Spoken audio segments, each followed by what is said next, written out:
Hello everyone, welcome in this online platform of engineers classes for you. Dear, जैसा कि already board पे एक question लिखा हुआ है, ये बेंडिंग स्ट्रेस का क्वेश्चन है। फ्लेक्सुरल स्ट्रेंथ से रिलेटेड कुछ यहाँ पे कॉन्सेप्ट आएगा इस क्वेश्चन को सॉल्व करने में। चलिए रीड करते हैं और आपको बताते हैं कि इस तरह का क्वेश्चन जो है वो कभी भी आपको मिले तो किस तरीके से हम लोग आसानी से चीज़ों को सॉल्व कर पाएंगे। ठीक है, चूँकि इस तरह का क्वेश्चन जो है आपके बीटेक, डिप्लोमा ऐसे सेमेस्टर्स वगैरह के एग्ज़ाम में पूछे जाते हैं, या फिर कोई कंपटीशन का आपको यदि उसमें आपका सब्जेक्टिव क्वेश्चन होगा, यदि कन्वेंशनल पेपर होगा, तो वैसे केसेस में इस तरह का क्वेश्चन का कॉन्सेप्ट वहाँ पे अराइज होता है डियर। तो चलिए स्टार्ट करते हैं। ये देखिए, two beams are simply supported. कितना बीम है टोटल? टोटल बीम जो है यहाँ से पता चल रहा है 2 बीम है। टोटल जो है वो 2 बीम है और दोनों जो है वो सिंपली सपोर्टेड है। दोनों सिंपली सपोर्टेड बीम है ओवर सेम स्पान, मतलब दोनों का लेंथ जो होगा ना बीम का, अलग बात है दोनों सिंपली सपोर्टेड है, 2 बीम है और दोनों का लेंथ सेम है, दोनों बीम का लेंथ सेम है। And have the same flexural strength. ये समझना है इस बात को, दोनों के पास फ्लैक्सुरल स्ट्रेंथ सेम है। फ्लैक्सुरल स्ट्रेंथ को ही स्ट्रेंथ ऑफ द बीम भी बोलते हैं डियर, आप चीज़ों को याद रखेंगे। इसी को बोलते हैं strength of the beam, beam का स्ट्रेंथ।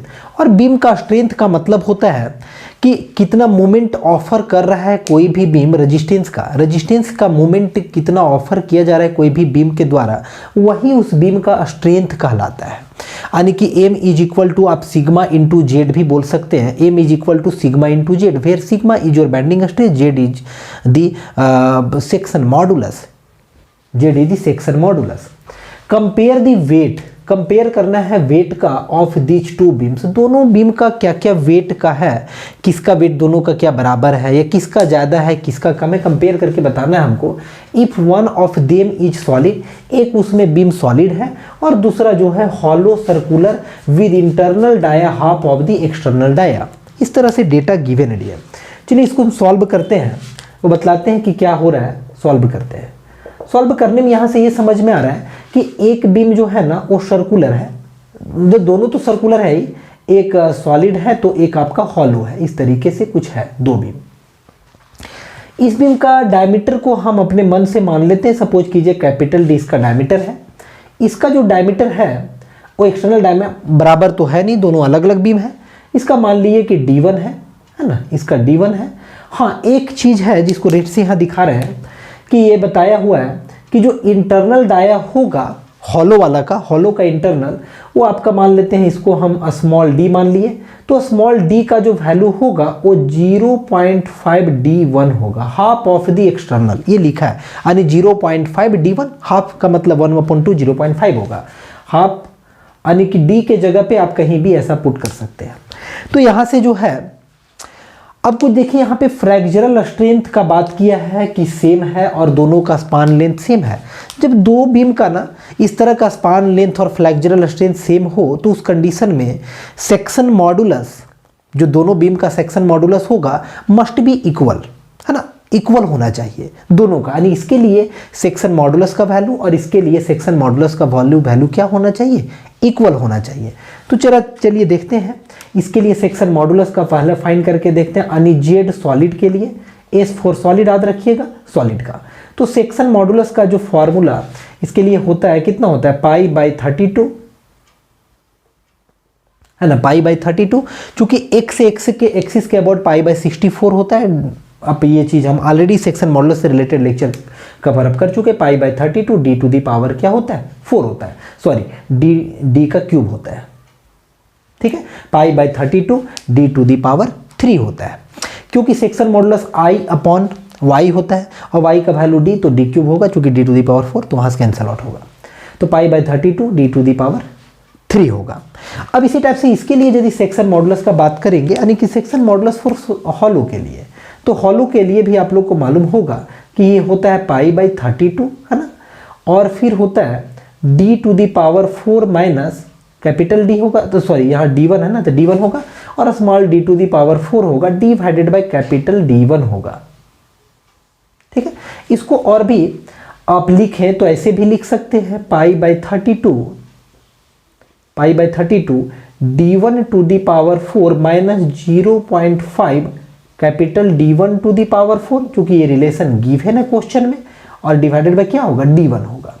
यहाँ से आप चाहे तो D1 का वैल्यू को कॉमन आप यहाँ से ले भी सकते हैं। तो D1 का वैल्यू को यदि ऊपर से कॉमन लेंगे, अब कितना D1 to the power 4 common ले सकते हैं, तो पाई D1 क्यूब बचेगा अपॉन 32, है ना, क्योंकि एक D1 से कट जाएगा तो, और अंदर में क्या बचेगा, तो अंदर में आपका बचेगा 1 माइनस 0.5 का पावर 4, यही बचेगा ना।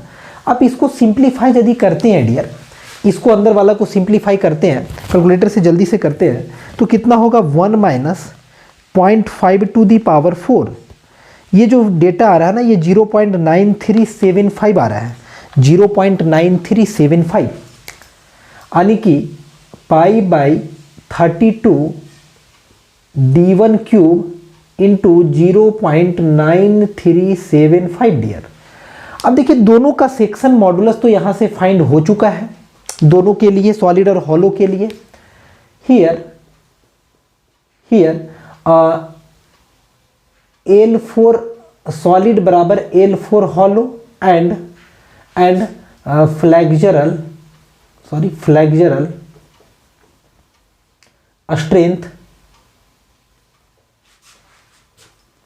strengths are same for both beams. So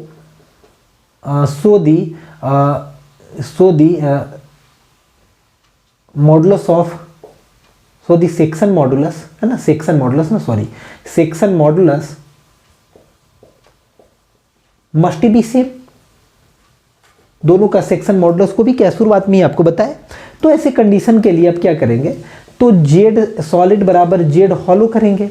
तो जेड सॉलिड यानी कि कितना, pi by 32 D to the power 3, ठीक है। यहाँ पे D1 है लेकिन वहाँ D है ना, इसका भी लिखेंगे तो कितना होगा, पाई बाई 32 D1 क्यूब इंटू 0.9375। यहाँ से देखिए डियर, तो कैंसल आउट हो रहा है, पाई बाई 32 डायरेक्टली कैंसल आउट हो गया।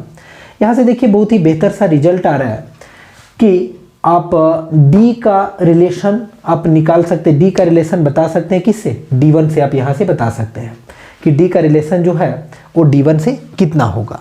देखिए डियर, अब यहाँ पे आप क्या, अब कैसे रिलेशन बता सकते हैं आप, तो क्लियरली आप यहाँ पे लिख सकते हैं क्या, D इज इक्वल टू कितना हो जाएगा, इधर भी मान लीजिए डिवाइड कर दिए हैं, पावर को डिवाइड कर दिए इस तरीके से, पावर को डिवाइड कर दिए 3 से, इधर भी 3 से डिवाइड होगा, तो यहाँ भी 3 से डिवाइड होगा तो कितना हो जाएगा, 1/3 हो जाएगा।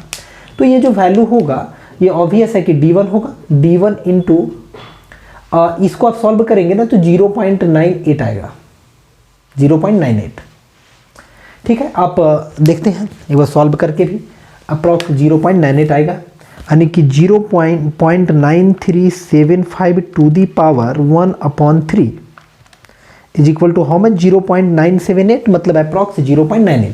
तो यहाँ से एक रिलेशन डेवलप हुआ, D और D1 का रिलेशन डेवलप हुआ। अब देखिए एक्चुअली में वेट कंपेयर करना है, थोड़ी चीज़ों को समझिए, क्या कंपेयर करना है, वेट कंपेयर करना है। तो वेट कंपेयर करने का मीनिंग हुआ, यहाँ पे एक चीज़ कर सकते हैं कि दोनों का स्पान लेंथ जो है ना वो सेम है, तो वेट जो है, वेट वो कहीं ना कहीं डायरेक्टली प्रोपोर्शनल होगा इसका क्रॉस सेक्शनल एरिया का, बीम का क्रॉस सेक्शनल एरिया का डायरेक्टली प्रोपोर्शनल होगा कौन, आपका वेट होगा। तो क्रॉस सेक्शन एरिया के हेल्प से, चलिए इधर कहीं इरेज करते हैं, इधर इरेज कर देते हैं, क्रॉस सेक्शन एरिया की मदद से आप वेट कंपेयर कर सकते हैं, क्रॉस सेक्शन एरिया के मदद से। नो वेट किसके लिए, वेट तो देखिए W सॉलिड का डिवाइडेड बाय W हॉलो का इज इक्वल टू, एक्चुअली में वेट आप ऐसे कहें कि वेट जो है वो डायरेक्टली प्रोपोर्शनल भी होता है, जब आपका सेम स्पान लेंथ होगा तो वेट डायरेक्टली प्रोपोर्शनल होता है किसका, रिस्पेक्टिव क्रॉस सेक्शनल एरिया का, रिस्पेक्टिव क्रॉस सेक्शनल एरिया का। तो क्रॉस सेक्शनल एरिया लिखिए, यानी क्रॉस सेक्शनल एरिया किसके लिए, cross section area for, cross section area किसके लिए, S फॉर सॉलिड, और क्रॉस सेक्शन एरिया थोड़ा शॉर्टकट लिख रहे dear, cross section area for hollow. तो क्रॉस सेक्शन एरिया सॉलिड का कितना होगा, वही वेट का होगा कंपैरिजन। क्रॉस सेक्शन एरिया, तो आप बोलेंगे कि क्रॉस सेक्शन एरिया होगा π/4 d to the power 4 sorry d square, area है ना, तो π/4 d स्क्वायर होगा। और फिर हॉलो के लिए लिखेंगे तो कितना होगा π/4 कैपिटल D1 का स्क्वायर माइनस 0.5 कैपिटल D1 का स्क्वायर, इतना होगा। चूंकि स्मॉल डी के जगह पे रख दिए, π/4 कैंसल आउट हो जाएगा dn। यहाँ से जो है वो आप d का स्क्वायर डिवाइडेड बाय, आप चाहे तो d के जगह पे वैल्यू को रख देंगे, तो d का वैल्यू को रखेंगे तो कितना हो जाएगा D1 का स्क्वायर हो जाएगा इंटू 0.98 का भी स्क्वायर होगा।